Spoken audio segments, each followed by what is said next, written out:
రాష్ట్ర ప్రభుత్వం రైతాంగంతో ఆటలాడుకుంటుంది. నిన్న ముఖ్యమంత్రి పెద్ద హైడ్రామా చేసిండు.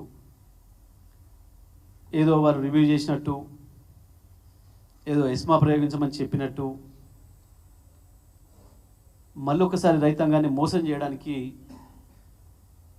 ఒక డ్రామా చేసి మీడియాలో రాతలు రాయించి రైతాంగాన్ని దారుణంగా మోసం చేస్తున్నారు. వాస్తవానికి వాళ్ళ ధరలు పడిపోవడానికి, రైతాంగం నష్టపోవడానికి కారణం రాష్ట్ర ప్రభుత్వంలో ఉన్న పెద్దలే, మంత్రులే. ఒక పథకం ప్రకారం రైతాంగాన్ని దళారులకు, మిల్లర్లకు వదిలేసిండ్రు. వాళ్ళ దోపిడీ యథేచ్ఛగా కొనసాగడానికి రాష్ట్ర ప్రభుత్వంలో ఉన్న పెద్దలే కారణం. దీని వెనకాల వందల కోట్ల రూపాయల కుంభకోణం ఉంది, వందల వేల కోట్ల రూపాయల కుంభకోణం ఉంది. రాష్ట్ర రైతాంగానికి విజ్ఞప్తి చేస్తున్నా నేను, రైతు సోదరులరా, మీరు నష్టపోతున్నది, మీరు దోపిడీకి గురవుతున్నది యథాలాపంగా జరగటం లేదు. రాష్ట్ర ప్రభుత్వంలోనే ఉన్న కొంతమంది మంత్రులు దళారుల దగ్గర, మిల్లర్ల దగ్గర వందల కోట్ల రూపాయలు వసూలు చేసి మిమ్మల్ని అందరినీ కూడా వాళ్ళకి కషాయుడి చేతికి గొర్రెనిచ్చిన పద్ధతుల్లో వాళ్ళకి అప్పచెప్పినరు. మా దగ్గర అన్ని ఆధారాలు ఉన్నాయి. పత్తి కావచ్చు, వరి ధాన్యం కావచ్చు.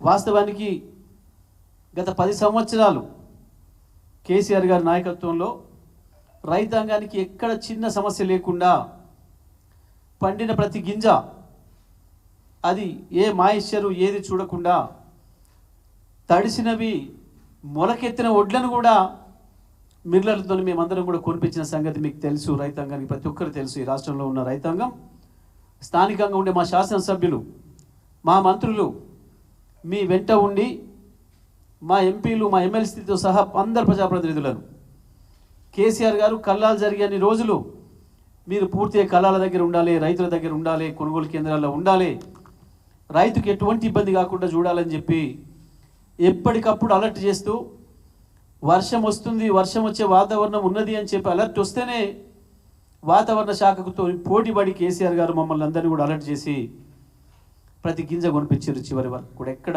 ఒక రైతు దోపిడీ గురి కాకుండా. రైతాంగం మీరు అందరు చూసిండ్రు, మీ అనుభవంలో ఉంది.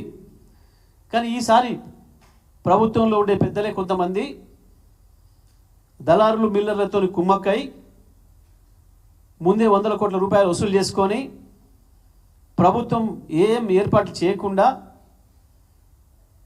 కొనడానికి ఏర్పాట్లు లేకుండా, మిల్లర్లను సంసిద్ధం చేయకుండా పూర్తిగా వాళ్ళకి అప్పచెప్పింది మనల్ని రైతాంగులందరినీ కూడా. నిన్న డ్రామా చేసినారు నల్గొండ జిల్లాలో ప్రత్యేకించి. ఎంత దారుణం అంటే మంత్రులు, ఎమ్మెల్యేలు, ఎంపీలు పట్టించుకున్నది లేదు. నెల క్రితం ప్రారంభం చేసిండ్రు హడావుడిగా. నెల క్రితమే పత్తి కొనుగోలు కేంద్రాలు, ధాన్యం కొనుగోలు కేంద్రాలు ప్రారంభం చేసిండ్రు. ఎమ్మెల్యేలకు కూడా చెప్పి నమ్మించి వాళ్ళతో ప్రారంభోత్సవాలు చేయించిండ్రు. కానీ అసలు కుట్ర పైనే జరిగింది. అధికారులకు ఎక్కడ స్పష్టమైన ఆదేశాలు ఇవ్వలేదు. ఎక్కడ ఏ జిల్లాలో ఒక మంత్రి రివ్యూ చేయలే, సమీక్ష చేయలే.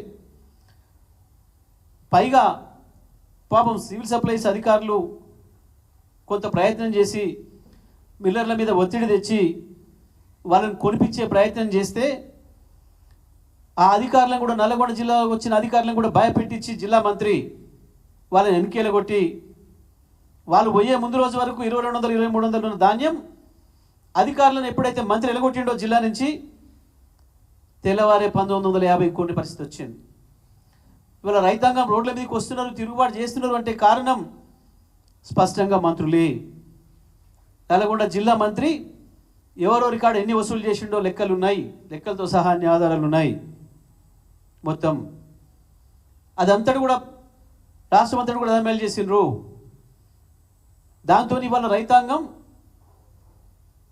6 కాలం కష్టించి పెట్టుబడి పెట్టి, సొంత పెట్టుబడి పెట్టి పండించుకున్న పంట మీరు మోసం చేసి, మీరు ద్రోహం చేసి, మీరు దగా చేసి రైతు బంధు ఇవ్వకపోయినా, మీరు రుణమాఫీ చేయక బ్యాంకు లోన్ ఇవ్వకపోయినా, బయట అప్పులు తీసుకొచ్చుకొని రైతాంగం మళ్ళీ పంట పండించుకుంటే ఆ పంటను కూడా దుర్మార్గంగా దళారులకు అప్పచెప్పింది ప్రభుత్వం. అంటే ఉత్తగా జరగలే, దీని వెనుకాల వందల కోట్ల రూపాయల చేతులు మారినాయి.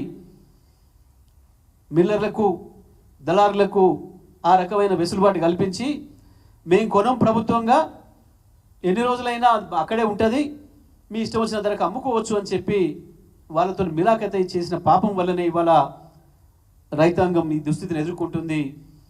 ఒక్కొక్క రైతు వేలాది రూపాయలు నష్టపోతున్నారు. ఇది స్పష్టంగా కుట్రపూరితంగా జరిగింది తప్ప ఇంకోటి కాదు.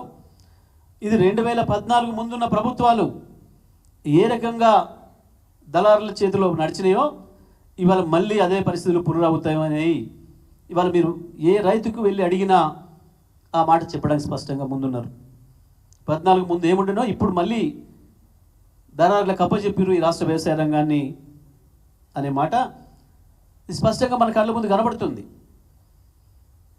వ్యవసాయ శాఖ మంత్రో, ముఖ్యమంత్రో దీనికి సమాధానం చెప్పాలి. ఎందుకు ఇవాళ రైతులు దోపిడీకి గురవుతున్నారు? 1800, 1900 కొంటాము అని చెప్పి మిల్లర్లు అనాల్సిన పరిస్థితి ఎందుకు వచ్చింది? ఎట్లా వచ్చింది? ఆ ధైర్యం ఎట్లా వచ్చింది వాళ్ళకి?